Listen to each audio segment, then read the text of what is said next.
Ajay sir, आज हमारे दर्शकों के लिए क्या लेसन, क्या सीख लेकर के आए हैं? सबसे पहले आपको और सभी दर्शकों को गणेश चतुर्थी की शुभकामनाएं। और ज्यादा करके हम देखते हैं कि इंडिया में जो फेस्टिव सीजन होता है तो सोने और चांदी का डेफिनेटली डिमांड काफी स्ट्रांग रहता है। बट कुछ आंकड़े ऐसे दिखा रहे हैं जो बताते हैं कि पिछले 1-2 साल नहीं, पिछले 10 साल में हमने चांदी को सोने के मुकाबले काफी सस्ती होते हुए देखी है। जनरली हम देखते हैं कि सोने का यूज तो डेफिनेटली जियोपॉलिटिकल टेंशन या कंसर्न्स के समय ज्यादा रहता है, बट चांदी एक इंडस्ट्रियल मेटल भी है। तो सबसे पहले अगर हम परफॉर्मेंस की बात करें तो इस वक्त चांदी करीबन 52,150 52,100 150 के करीब ट्रेड कर रही है। जनवरी से अभी तक लगभग 16 साढ़े 16% की गिरावट दिखी। पिछले एक साल के अंदर 21% का बड़ा फॉल दिखा है। इसके पीछे मुख्य कारण है इकोनॉमी स्लो डाउन। 2020 में हमने देखा पैंडेमिक के बाद इंडस्ट्रियल में एक तरह का ब्रेक लगता हुआ दिखाई दिया और हमने देखा कि इंडस्ट्री यूज के अंदर जो चांदी यूज होती है, यहाँ पे हमने देखा थोड़ा सा डेंट लगता हुआ दिखाई दिया। साथ में सप्लाई बढ़ने की वजह से ये गिरावट आई। अगर एक ये रेशियो चार्ट हम बोलते हैं गोल्ड के मुकाबले चांदी का, अगर इसको पिछले 9 साल का ये चार्ट है, इसके अंदर अगर आप देखोगे तो ट्रेंड धीरे धीरे पॉजिटिव दिखा रहा है।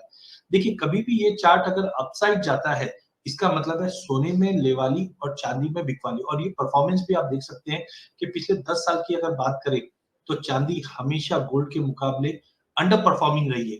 एक छोटा सा चीज बताता हूँ, 2011 के अंदर इंटरनेशनल में चांदी ने $50 का लेवल छुआ था। उसके बाद हम देख रहे हैं कि आज भी $25 के ऊपर भी जा नहीं पा रहा है, जबकि सोना जो $1920 छुआ था उसके बाद हमने $2000 के ऊपर भी चले गए। या डोमेस्टिक मार्केट की भी अगर हम बात करें तो सोना जो 30,000 का हुआ करता था आज 51,000 के ऊपर ट्रेड कर रहा है, जो कहीं ना कहीं संकेत देता है कि पिछले 10 साल से चांदी अंडर परफॉर्मिंग रही है सोने के मुकाबले।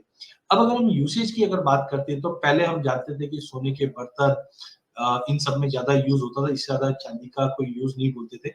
बट जैसे हम लोग नए एनवायरमेंट में आए हैं, यहाँ पे हम इंडस्ट्रियल यूज 50.7% का बढ़ते हुए देखा। फोटोग्राफी में पहले 90s में होता था, बट अगर अब आप देखेंगे तो 5G के अंदर, ईवीज के अंदर, सोलर पैनल्स के अंदर यहाँ पे हम चांदी का यूज करेंगे। जिस ढंग से हम देखते हैं कि energy crisis China, Europe, US, even India को भी इम्पैक्ट करने लग गया था बीच में, तो यहाँ पे हम देखते हैं कि सोलर पैनल्स के अंदर चांदी का यूसेज भी है। और जो माइन की सप्लाई पिछले 2-5 सालों से कंटिन्यू बढ़ रही थी चांदी में, वो अब घटती गई है।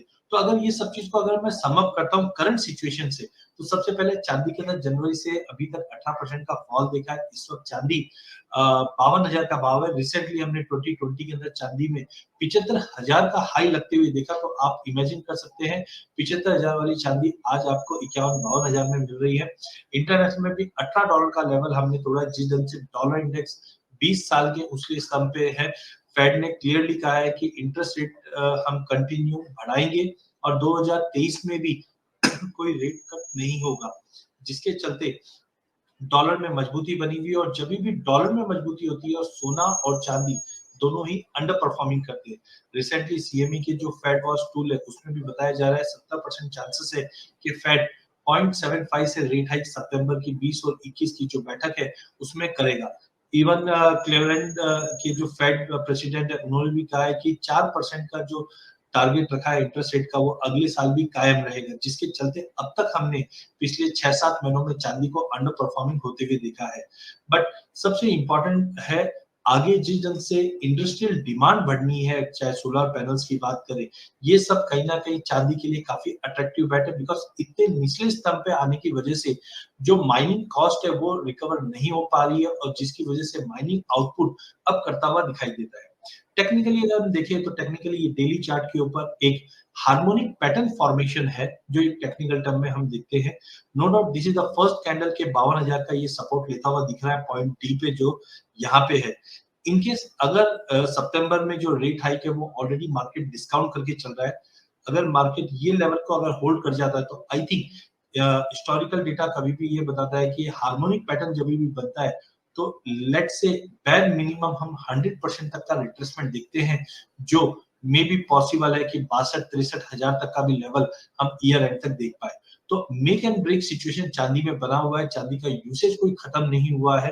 नो डाउट जो अनसर्टेनिटी बनी हुई है, रिसेशन का फियर बना हुआ है, जिसके चलते गोल्ड ज्यादा मजबूत है एज कम्पेयर टू चांदी। एक और चीज है सीजनैलिटी। सीजनैलिटी की भी अगर हम बात करें तो देखिए सितंबर मंथ में पिछले 8 साल में हमेशा चांदी ने अंडर परफॉर्मिंग की है। लगभग पिछले 3 साल में तो हमने काफी गिरावट देखी है।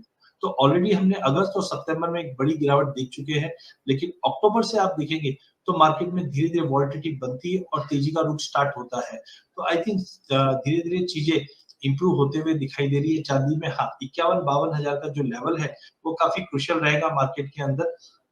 जहाँ पे हमें लगता है कि एक लॉन्ग टर्म व्यू, मतलब अगर आप साल भर का भी व्यू चांदी में लेके चलते हैं, तो this is the right time कि चांदी में आप इन्वेस्ट कीजिए। ट्रेड एक अलग पॉइंट होता है, बट इन्वेस्टमेंट एक अलग होता है। तो साल भर के व्यू के हिसाब से अगर 51,000 52,000 के आसपास अगर आप चांदी लेके चलते हैं, तो आई थिंक एक डबल डिजिट रिटर्न लगभग मैं मान के चलता हूँ कि 15 से 16% तक का रिटर्न अगले 1 साल में चांदी में मिल जाएगा।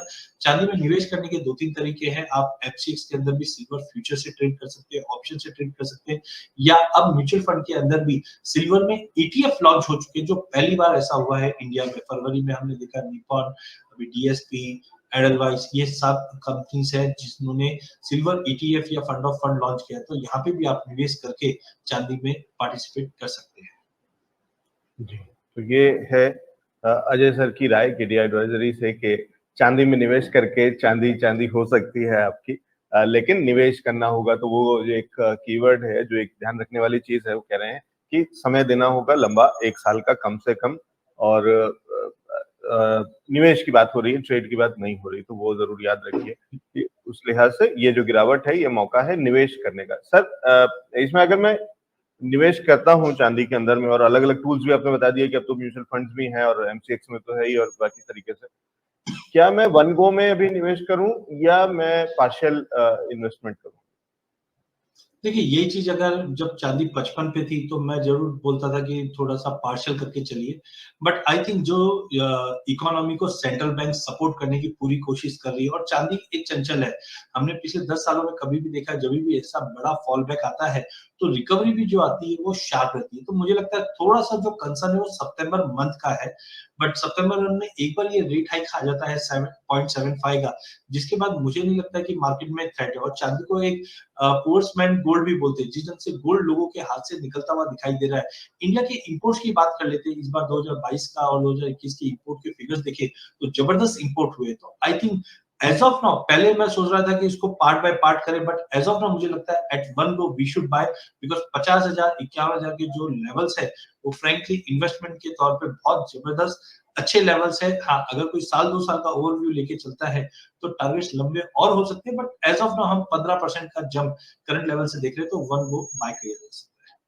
ठीक है, वन गो में बाइंग कर सकते हैं। और वो जो जिन आंकड़ों की बात कर रहे हैं अजय सर, तो वो रिकॉर्ड लेवल्स हैं, यानी कि प्री कोविड लेवल एरिया, जो जितने वो जो आंकड़े थे, या जितना हम चांदी इंपोर्ट करते थे, उससे उसको पार कर लिया है वापस से। और वापस तो यानी हम वो रिकवरी देख चुके हैं, तो वो इंपोर्ट के अंदर में, चांदी के अंदर में उतना इंपोर्ट होने लगा है, जो कि एक बड़ा अमाउंट है, और उससे वापस हम ऊपर की तरफ आ रहे हैं। तो कहीं ना कहीं बॉटम बना हुआ देखते हैं, और आगे का सफर एक बढ़िया मुनाफा मिल सकता है चांदी के अंदर में निवेश करके, कह रहे हैं अजय सर केडी एडवाइजरी।